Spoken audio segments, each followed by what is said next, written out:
नमस्कार। आज हम भारतीय संविधान की उस बुनियाद पर नजर डालेंगे जिस पर देश की कह सकते हैं पूरी संरचना टिकी है। हम बात करेंगे भारत की भौगोलिक पहचान की, मतलब इसका क्षेत्र कैसे तय होता है, और हाँ, इससे भी अहम कि इस देश का नागरिक कौन कहलाता है। तो बिना देर किए चलिए शुरू करते हैं संविधान के पहले दो हिस्सों पर, संघ और उसका राज्य क्षेत्र और नागरिकता, ये खास चर्चा। बिल्कुल।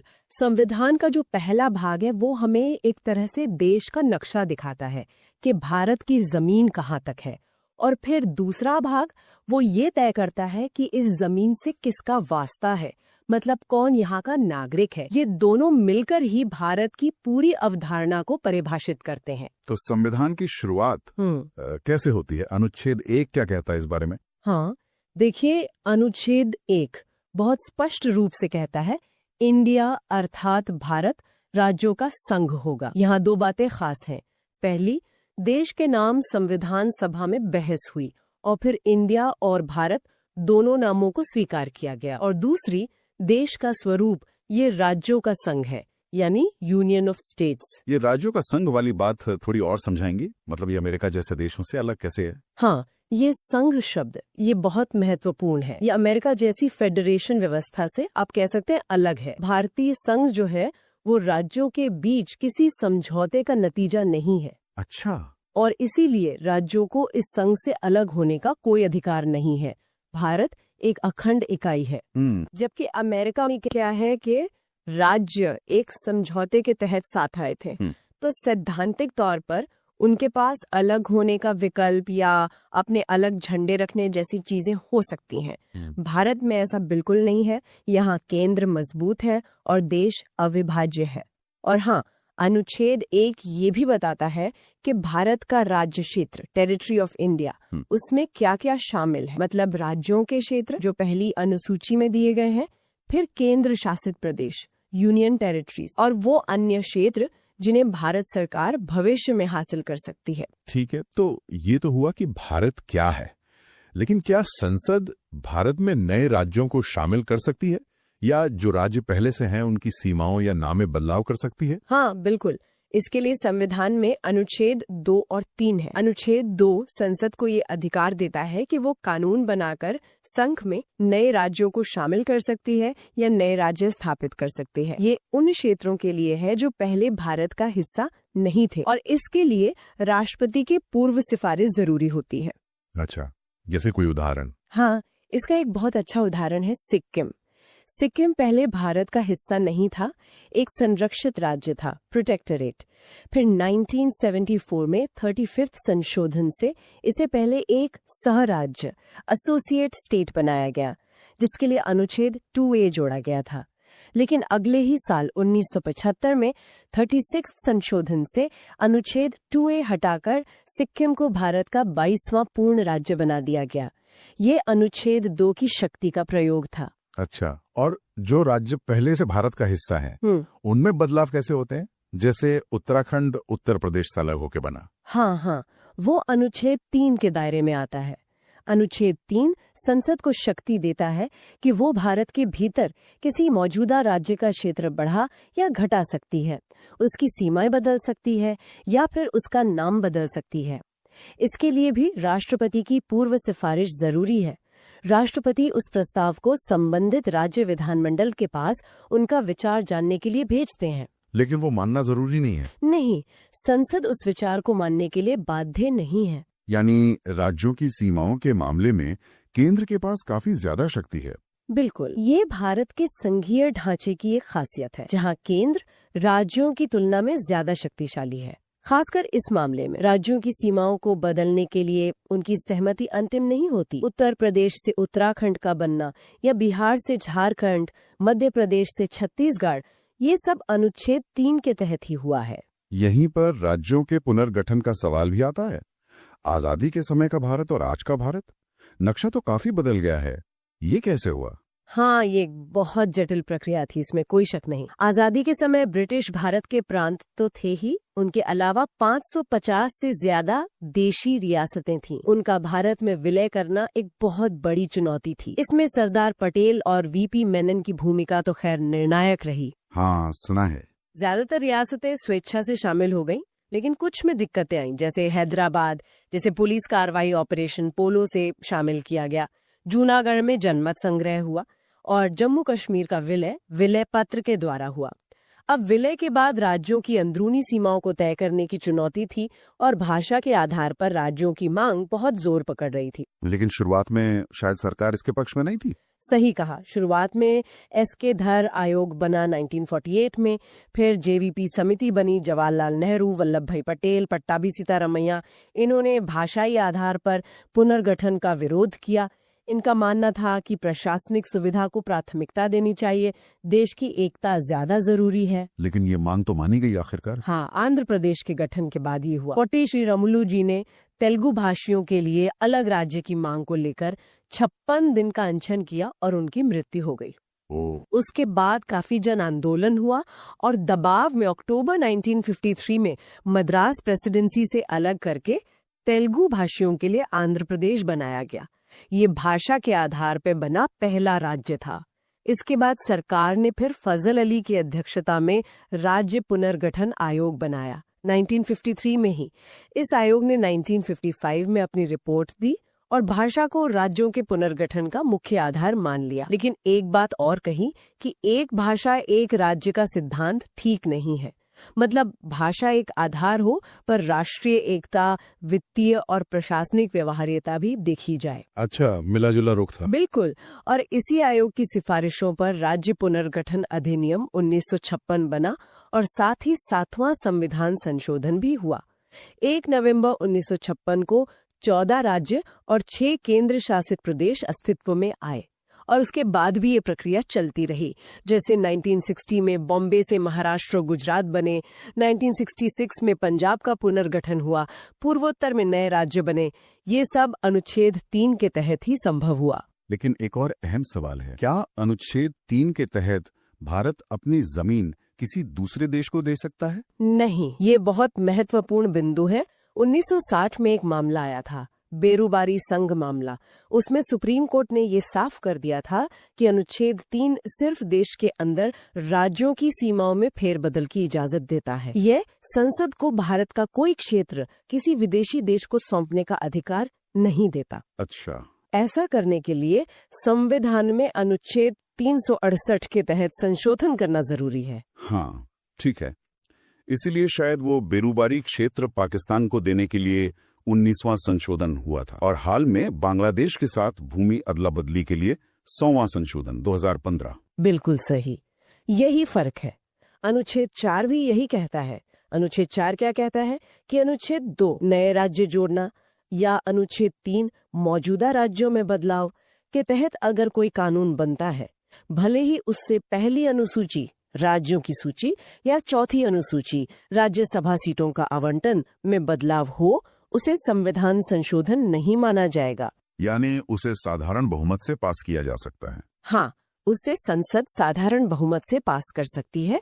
मतलब सदन में मौजूद और वोट देने वाले आधे से ज्यादा सदस्यों की सहमति से। लेकिन देश का क्षेत्र किसी और को देना एक बड़ा कदम है, जिसके लिए अनुच्छेद 368 वाली प्रक्रिया अपनानी होगी, जिसमें विशेष बहुमत, आमतौर पर सदन की कुल सदस्य संख्या का बहुमत और उपस्थित व मतदान करने वालों का 2/3 बहुमत की जरूरत होती है। तो ये तो हुई भारत के क्षेत्र की बात कि ये कैसे बनता है, बदलता है और इसकी सीमाएं क्या हैं। अब आते हैं दूसरे हिस्से पर। इस क्षेत्र में रहने वाले लोग यानी नागरिक। संविधान का भाग 2 इसी से जुड़ा है ना? जी हाँ, संविधान का भाग 2 जिसमें अनुच्छेद 5 से 11 है, वो नागरिकता के बारे में है। पर यह समझना जरूरी है कि ये अनुच्छेद मुख्य रूप से संविधान लागू होने के समय यानी 26 जनवरी 1950 को कौन भारत का नागरिक होगा ये तय करने के लिए थे। सोचिए, उस समय देश का बंटवारा हुआ था, बहुत उथल पुथल थी, लोग इधर से उधर आ जा रहे थे, तो ये तय करना बहुत जरूरी था कि कौन भारतीय नागरिक है और कौन नहीं। हाँ, वो तो मुश्किल समय रहा होगा। बिल्कुल। जैसे अनुच्छेद 5 उन लोगों की बात करता है जो संविधान लागू होने पर भारत में रह रहे थे, जिनका भारत में अधिवास यानी डोमिसाइल था और कुछ शर्तें पूरी करते थे, जैसे भारत में जन्म या माता पिता का भारत में जन्म या संविधान लागू होने से ठीक पहले कम से कम 5 साल से भारत में रह रहे हों। फिर अनुच्छेद 6 पाकिस्तान से भारत आए लोगों की नागरिकता के बारे में था। अनुच्छेद 7 उन लोगों के बारे में जो पहले पाकिस्तान गए लेकिन फिर लौट आए, और अनुच्छेद 8 विदेश में रहने वाले भारतीय मूल के लोगों के लिए था। और भारत में नागरिकता का स्वरूप कैसा है? क्या यहाँ अमेरिका की तरह दोहरी नागरिकता है, मतलब केंद्र और राज्य की अलग अलग? नहीं, यहीं पर एक महत्वपूर्ण बात आती है। भारत में एकल नागरिकता है, सिंगल सिटीजनशिप। अनुच्छेद 9 साफ कहता है कि अगर कोई व्यक्ति अपनी मर्जी से किसी दूसरे देश की नागरिकता ले लेता है तो उसकी भारतीय नागरिकता अपने आप खत्म हो जाएगी। अच्छा, होते हैं किसी राज्य के नागरिक नहीं। इससे देश की एकता को बल मिलता होगा। बिल्कुल, यही उद्देश्य था। अनुच्छेद 10 नागरिकता के बने रहने की गारंटी देता है, मतलब आपकी नागरिकता बनी रहेगी बशर्ते संसद कोई कानून न बना दे। और अनुच्छेद 11 ये संसद को पूरी शक्ति देता है कि वो भविष्य में नागरिकता कैसे दी जाएगी या कैसे समाप्त होगी, और नागरिकता से जुड़े किसी भी अन्य मामले पर कानून बना सकते हैं। तो मतलब अनुच्छेद 5 से 11 तो उस समय संविधान लागू होने के वक्त के लिए थे। आज नागरिकता कैसे मिलती है या खत्म होती है, उसके लिए क्या व्यवस्था है? उसके लिए संसद ने अनुच्छेद 11 से मिली शक्ति का इस्तेमाल करके एक कानून बनाया है, नागरिकता अधिनियम 1955, सिटीजनशिप एक्ट 1955। यही कानून आज नागरिकता के मामलों को नियंत्रित करता है। और हाँ, समय समय पर इसमें कई संशोधन भी हुए हैं, जैसे 1986, 1992, 2003, 2005, 2015 और हाल ही में 2019 में। तो ये कानून क्या कहता है, नागरिकता कैसे मिलती है इसके तहत? ये कानून मुख्य रूप से नागरिकता पाने के 5 तरीके बताता है। पहला, जन्म से, बाय बर्थ, मतलब भारत में जन्मे व्यक्ति। हालांकि इसके नियम समय के साथ थोड़े सख्त हुए हैं। अच्छा, कैसे? देखिए, 1 जुलाई 1987 से पहले भारत में जन्मा कोई भी व्यक्ति जन्म से नागरिक था। फिर 1987 से 2004 के बीच जन्मे लोगों के लिए शर्त लगी कि जन्म के समय उनके माता पिता में से कम कोई एक भारतीय नागरिक हो। और 3 दिसंबर 2004 के बाद जन्मे लोगों के लिए शर्त है कि या तो दोनों माता पिता भारतीय हो या फिर एक भारतीय हो और दूसरा अवैध प्रवासी न हो। ये बदलाव महत्वपूर्ण है। और दूसरा तरीका? दूसरा है वंश द्वारा, बाय डिसेंट, यानी कोई व्यक्ति जिसका जन्म भारत के बाहर हुआ हो लेकिन जन्म के समय उसके माता या पिता में से कोई भारतीय नागरिक हो। पहले ये अधिकार सिर्फ पिता के भारतीय होने पर मिलता था। 1992 में माता को भी शामिल किया गया। इसमें भी बाद में जन्म का पंजीकरण जैसी शर्तें जोड़ी गईं। ठीक है। तीसरा है पंजीकरण द्वारा, बाय रजिस्ट्रेशन।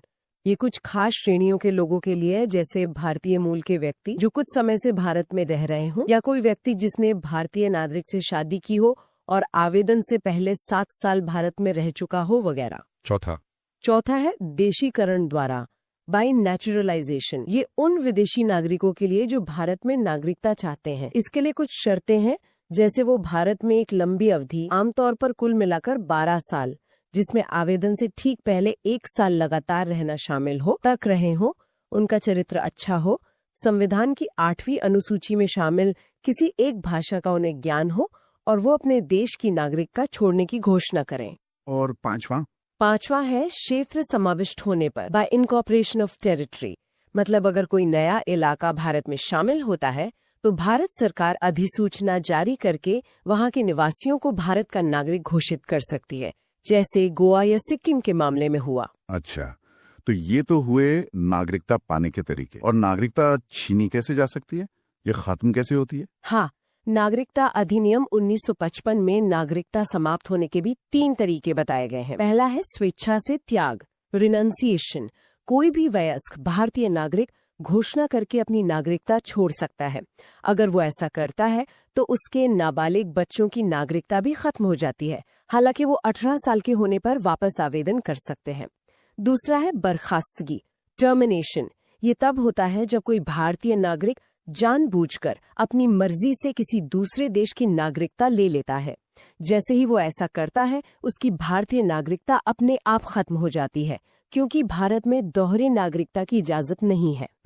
और तीसरा है वंचित किया जाना, डेप्रिवेशन। ये सरकार द्वारा नागरिकता छीनने की प्रक्रिया है, लेकिन ये कुछ गंभीर मामलों में ही हो सकता है।